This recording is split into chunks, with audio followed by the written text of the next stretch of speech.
Sir, ഈ Palestine president Mahmood Abbas കഴിഞ്ഞ ദിവസം മാർപ്പാപ്പയുമായി കൂടിക്കാഴ്ച നടത്തിയെന്ന് പറയുന്നു. അപ്പോൾ മാർപ്പാപ്പ എന്തിനാണ് ഈ പലസ്തീൻ പ്രസിഡന്റിനെ കാണുന്നത്?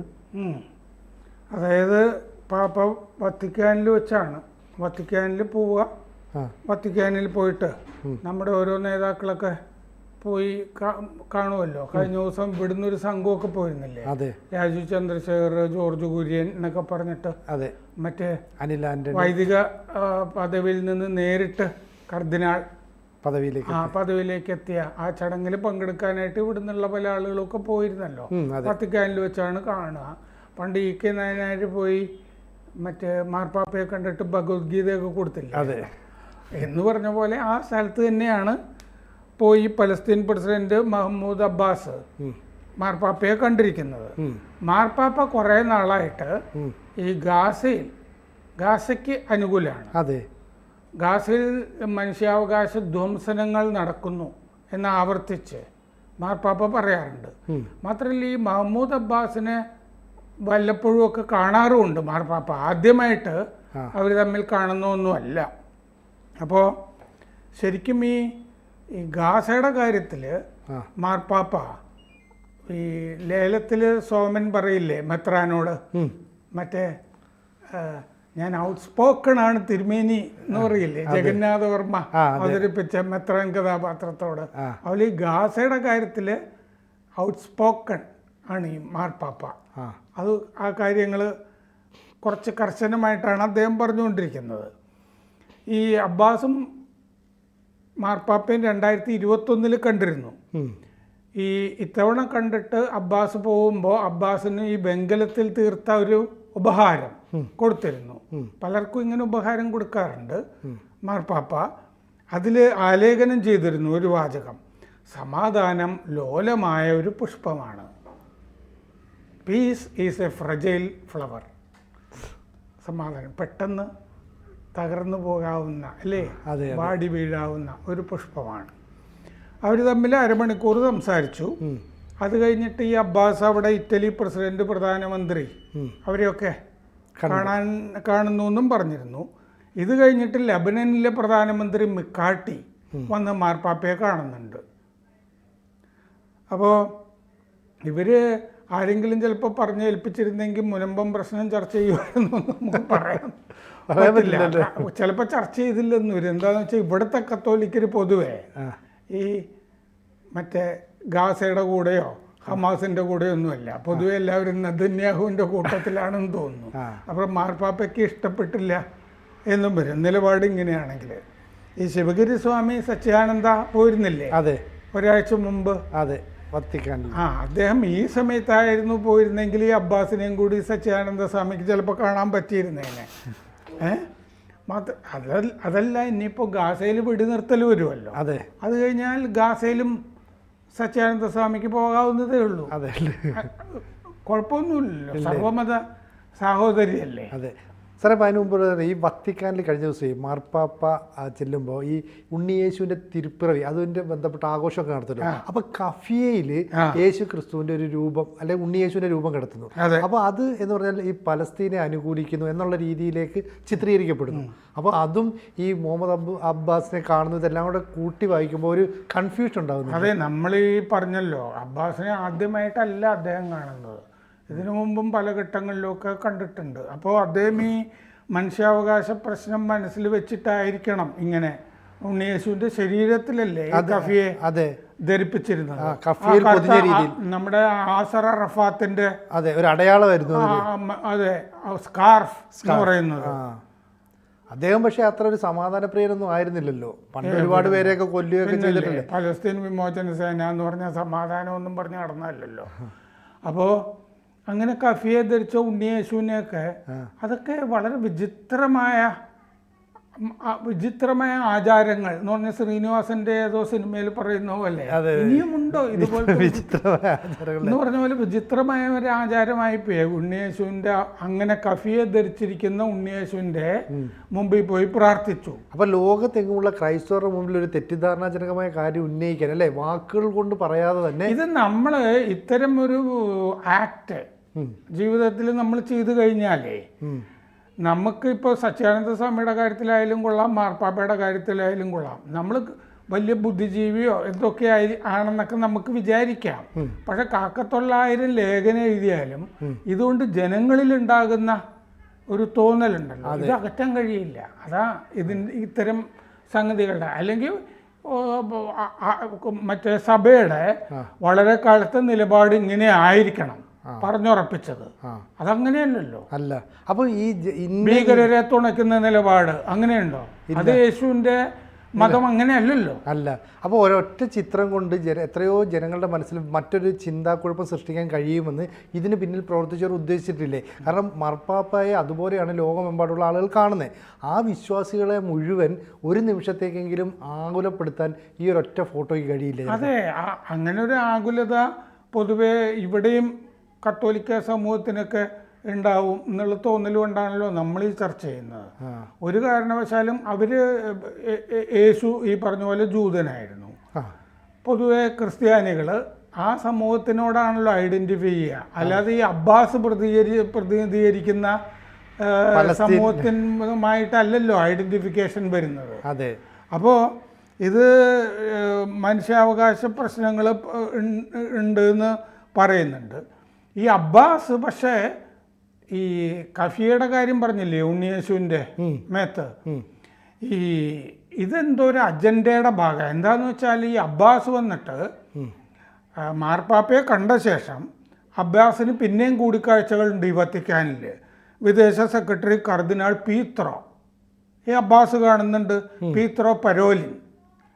പിന്നെ വിദേശകാര്യ മന്ത്രിസ്ഥാനത്ത് വരുന്ന പോൾ റിച്ചാർഡ് ഗല്ലഗർ, അദ്ദേഹത്തിനെയും കാണുന്നുണ്ട് ഈ അബ്ബാസ്. അപ്പോൾ വത്തിക്കാൻ്റെ ഒരു നയതന്ത്രം, വിദേശ നയമൊക്കെ ഇതിന് ചുറ്റും കിടന്ന് കളിക്കുകയാണ്. നെതന്യാഹുവിൻ്റെ ചുറ്റും അല്ല, ഗാസയ്ക്ക് ചുറ്റും, ഈ പലസ്തീൻ അതോറിറ്റി ഈ പ്രസിഡൻറ്റിൻ്റെ ചുറ്റുമൊക്കെയാണ്. ഹമാസിൻ്റെ ആളല്ല പുള്ളി, എന്നാലും ഫത്തയുടെയൊക്കെ അത്യാവശ്യം ഇപ്പോൾ സമാധാനമൊക്കെ പറയുന്ന കൂട്ടത്തിലാണ്. എന്നാലും ഗാസയ്ക്ക് വേണ്ടിയാണല്ലോ സംസാരിച്ചുകൊണ്ടിരിക്കുന്നത്. പ്രശ്നം എന്താണെന്ന് വെച്ച് കഴിഞ്ഞാൽ ഈ ഹമാസ് ആണല്ലോ ഒക്ടോബർ 7 ആക്രമണം നടത്തിയത്. അതിൻ്റെ പ്രതിരോധം എന്നുള്ളതിലേക്ക് തിരിച്ചടിക്കുകയല്ലേ ഇസ്രയേൽ ചെയ്തത്. ഭീകരരെ അമർച്ച ചെയ്യുക.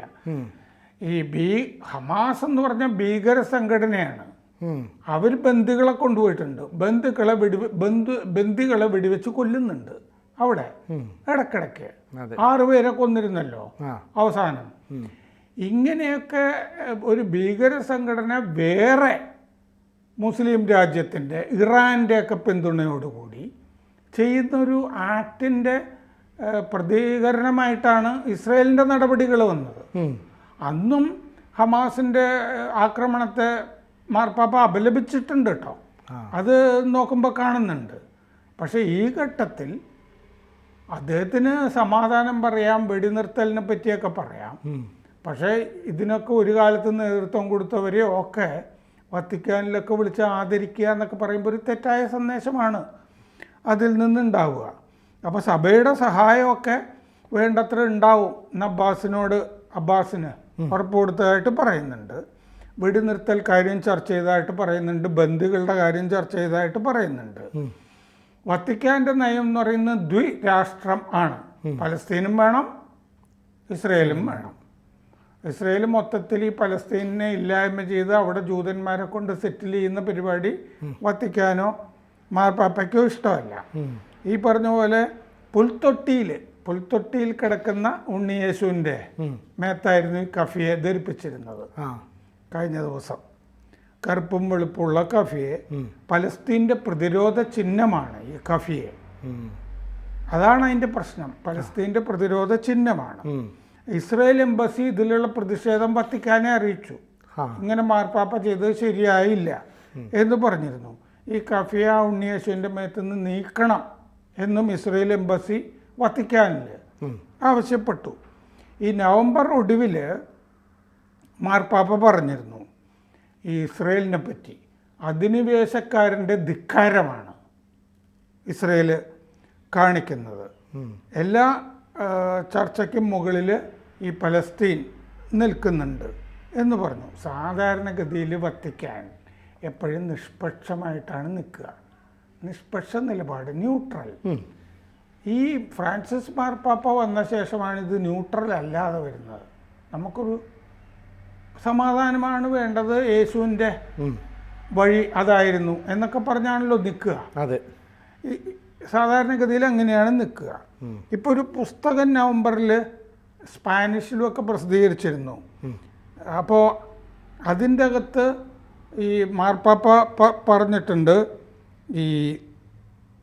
ഇത് ബുക്കിൻ്റെ പേര് ഹോപ്പ് നെവർ ഡിസപ്പോയിൻറ്റ്സ് എന്നാണ് പുസ്തകത്തിൻ്റെ പേര്. നവംബർ 19 മാർപ്പാപ്പയുടെ പേരിൽ തന്നെ ഓതറായിട്ട്, എഴുത്തുകാരനായിട്ട് പ്രസിദ്ധീകരിച്ച പുസ്തകം. അതിൽ അദ്ദേഹം പറഞ്ഞിട്ടുണ്ട്, ഈ ഗാസയിൽ നടന്നത് വംശഹത്യയാണോ എന്നുള്ള കാര്യം രാഷ്ട്രങ്ങൾ അന്വേഷിക്കണം, ഒരാഗോള അന്വേഷണം അതിൻ്റെ അകത്ത് വേണം എന്ന് പറഞ്ഞിട്ടുണ്ട്. ഗാസയിൽ നടന്നത് വംശഹത്യയാണോ എന്ന്. അങ്ങനെയാണെങ്കിൽ ഹമാസ് ചെയ്തതോ? ഇല്ലേ? അതെ, ഹമാസ് സംഗീത നിശയിലല്ലേ ആക്രമണം നടത്തിയത് ഒക്ടോബർ 7. സ്ത്രീകളെയും കുട്ടികളെയും ഉൾപ്പെടെയല്ലേ കൊന്നു തള്ളിയത്? അതെ, അവിടുന്ന് ഓടിപ്പോകുന്നവരെയൊക്കെ പിടിച്ച് കൊല്ലുന്നുണ്ടായിരുന്നു, കുട്ടികളും ഒക്കെ ഉണ്ടായിരുന്നു. അതെ. അപ്പോൾ ഈ സെപ്റ്റംബർ ഒടുവിൽ മാർപ്പാപ്പ പറഞ്ഞിരുന്നു, ലെബനനിലും ഗാസയിലും നടക്കുന്നത് ബലത്തിൻ്റെ അശ്ലീല പ്രയോഗമാണ് എന്നും പറഞ്ഞിരുന്നു. ഇസ്രയേലിനെതിരായ പ്രസ്താവനയാണല്ലോ അത്. 2013 പലസ്തീനെ വത്തിക്കാൻ അംഗീകരിച്ചു. പലസ്തീൻ എന്ന് പറഞ്ഞൊരു രാജ്യമുണ്ട് എന്നൊക്കെയുള്ള കാര്യം. ജോർദാനും ലെബനനും ഈ അഭയാർത്ഥികൾക്ക് അഭയം കൊടുക്കുന്നു എന്നുള്ളത് ആശ്വാസകരമാണ് എന്ന് ഈ പുസ്തകത്തിൽ മാർപ്പാപ്പ പറയുന്നുണ്ട്. വലിയ ക്ഷാമമുണ്ട് ഗാസയിൽ. അതിൻ്റെ ഇടയിൽ ഗാസ വിട്ടു പോകുന്നവർക്ക് ആഹാരമൊക്കെ ലെബനനും ജോർദാനും കൊടുക്കുന്നത് നല്ലതാണ് എന്നൊക്കെ പറഞ്ഞിട്ടുണ്ട്. അപ്പോൾ നമ്മൾ ഹോളോകോസ്റ്റ് നടന്നില്ലേ ജർമ്മനിയിലൊക്കെ, ആ കാലത്തൊക്കെ വത്തിക്കാൻ എന്ത് നിലപാടാണ് എടുത്തതെന്ന് ഞാൻ നോക്കി. 1941 ഒക്ടോബറിൽ ഹാരോൾഡ് ടിറ്റ്മാൻ, വത്തിക്കാനിലുണ്ടായിരുന്ന അമേരിക്കൻ പ്രതിനിധി, അന്നത്തെ മാർപ്പാപ്പ പയസിനോട് ചോദിച്ചു. അദ്ദേഹം ജൂതരോടുള്ള ക്രൂരത മാർപ്പാപ്പ അപലപിക്കണം എന്നാവശ്യപ്പെട്ടു, ഈ അമേരിക്കൻ പ്രതിനിധി വത്തിക്കാനിലെ. അപ്പോൾ ഈ പയസ് പാപ്പ പറഞ്ഞു, ഞങ്ങൾ നിഷ്പക്ഷമാണ് എന്ന് പറഞ്ഞു. അന്ന് അതിനെ അപലപിച്ചില്ല മാർപ്പാപ്പ. ജൂതർക്കെതിരായ ഹോളോകോസ്റ്റില്ലേ, ജൂതോന്മൂലനം ഹിറ്റ്ലറിനടുത്ത്, ആ കാര്യം ചോദിച്ചു കഴിഞ്ഞപ്പോൾ പയസ് പാപ്പ പറഞ്ഞു, ഞങ്ങൾ നിഷ്പക്ഷരാണ്, വി ആർ ന്യൂട്രൽ എന്ന് പറഞ്ഞു. 1938 രാജ്യാന്തര ദിവ്യബലി സമ്മേളനം നടന്നു ബുഡാപെസ്റ്റിൽ. അന്ന് കർദിനാൾ പസല്ലി അവിടെ പറഞ്ഞു, ജൂതരുടെ അധരങ്ങൾ യേശുവിനെ ശപിക്കുന്നു, ഇന്നും അവരുടെ ഹൃദയങ്ങൾ അവനെ നിരസിക്കുന്നു. ജൂതർക്കെതിരായ വർത്തമാനമായിരുന്നു അന്ന് ഈ കർദിനാൾ പസല്ലിയുടേത്. ഹമാസ് ഈവിളാണെന്നൊക്കെ പറഞ്ഞിട്ടുണ്ട് കേട്ടോ വത്തിക്കാൻ. ഹമാസിനെ പറ്റി അങ്ങനത്തെ ഒരു കാഴ്ചപ്പാടുണ്ട്, അത്രയും നല്ലത്. ഈ അമേരിക്കൻ തെരഞ്ഞെടുപ്പ് കാലത്ത് പൊതുവെ ട്രംപിനെ അനുകൂലിക്കുന്ന നിലപാടല്ലായിരുന്നു മാർപ്പാപ്പയ്ക്ക്. അപ്പോൾ ഇത്തരം നിലപാടുകളൊക്കെ അസാധാരണമായ നിലപാടുകൾ എടുക്കുന്ന ഒരാളാണ്. ഈ 2 സ്ഥാനാർത്ഥികളും കത്തോലിക്കരല്ലായിരുന്നല്ലോ. അല്ല, ട്രംപ് കത്തോലിക്കനല്ല, കമലാ ഹാരിസും കത്തോലിക്കല്ല. അപ്പോൾ അതിലൊരു ശക്തമായ നിലപാട് വേണ്ടാന്ന് വെക്കാം. അപ്പോൾ അദ്ദേഹത്തിനോടൊരു യാത്രാവേളയിൽ മാധ്യമപ്രവർത്തകർ ചോദിച്ചു കഴിഞ്ഞപ്പോൾ അദ്ദേഹം പറഞ്ഞു, ലെസർ ഈവിളിനെ തിരഞ്ഞെടുക്കുമെന്ന് പറഞ്ഞു. ഇത് തിന്മ കുറഞ്ഞ ആളെ തിരഞ്ഞെടുക്കൂ, ഇതായിരുന്നു അഭിപ്രായം. അപ്പോൾ ഈ കമലയ്ക്ക് അബോർഷൻ, ഗർഭമലസിപ്പിക്കുന്ന ഗർഭഛിദ്രം, ആ കാര്യത്തിൽ അനുകൂലിക്കുന്ന നിലപാട് കമലാ ഹാരിസിനുണ്ട് എന്ന് പാപ്പ പറഞ്ഞു. ഞങ്ങൾ അതിൻ്റെ കൂടെ അല്ല. ട്രംപാണെങ്കിൽ അനധികൃത കുടിയേറ്റത്തിനെതിരാണ്, ഞങ്ങൾ അതിൻ്റെ കൂടെ അല്ല. ആളുകൾക്ക് കുടിയേറി ഒക്കെ ചെയ്യാവുന്നതാണ്, അഭയാർത്ഥികളെയൊക്കെ. ഈ കത്തോലിക്കർ പെൻസിൽവാനിയ വിസ്കോൺസിനിലും ഒക്കെ ഈ വോട്ടർമാരുടെ 20% കത്തോലിക്കരാണ്. മൊത്തത്തിൽ അമേരിക്കൻ കത്തോലിക്കർ 5.2 കോടി ആഗോളമായിട്ട് വരും എന്നാണ് കണക്ക്. അപ്പോൾ മാർപ്പാപ്പ പറഞ്ഞിട്ടുണ്ട് ഇതൊക്കെ വെച്ച് നോക്കുമ്പോൾ ട്രംപ് ഒരു ക്രിസ്ത്യാനിയേ അല്ല എന്നും പറഞ്ഞിട്ടുണ്ട്. അപ്പോൾ അങ്ങനെ പറഞ്ഞു കഴിഞ്ഞാൽ നിങ്ങൾ വേണമെങ്കിൽ കമലാ ഹാരിസിന് വോട്ട് ചെയ്തോ, അതാണ് ലെസർ ഈവിൾ എന്ന് വന്നില്ലേ. അതെ, ട്രംപ് ഒരു ക്രിസ്ത്യാനിയേ അല്ല എന്ന് പറഞ്ഞാൽ അവർക്ക് കുറച്ച് ക്രിസ്ത്യൻ സ്വഭാവം ഉണ്ട്. ഒരു വിവാഹം മറ്റേ ബന്ധങ്ങളൊക്കെ വഴി അങ്ങനെയാണല്ലോ വന്നിരിക്കുന്നത്. അതെ. അപ്പോൾ പൊതുവെ ട്രംപിനെ അനുകൂലിക്കുന്ന നിലപാടല്ലായിരുന്നു. ഇവിടുത്തെ കേരളത്തിലെ കത്തോലിക്കരാണെങ്കിൽ ട്രംപിനെ അനുകൂലിക്കുന്ന പോലെയാണ് തോന്നിയത്. മറ്റേ ഹമാസ് ഇസ്രയേൽ പ്രശ്നത്തിൽ അവർ ഇസ്രയേലിൻ്റെയും കൂടെ ആണ്. അപ്പോൾ വേണമെങ്കിൽ നമ്മളെപ്പോലെ തന്നെ കത്തോലിക്കർക്കും കേരള കത്തോലിക്കർക്കും ചോദിക്കാവുന്നതേ ഉള്ളൂ, എന്താണ് ഈ മാർപ്പാപ്പ ഇങ്ങനെ. കൂടുതൽ വാർത്തകളും വിശേഷങ്ങളും നിങ്ങളിലേക്ക് എത്താൻ ABC മലയാളം സബ്സ്ക്രൈബ് ചെയ്യുക, ബെൽ ബട്ടണും അമർത്തുക.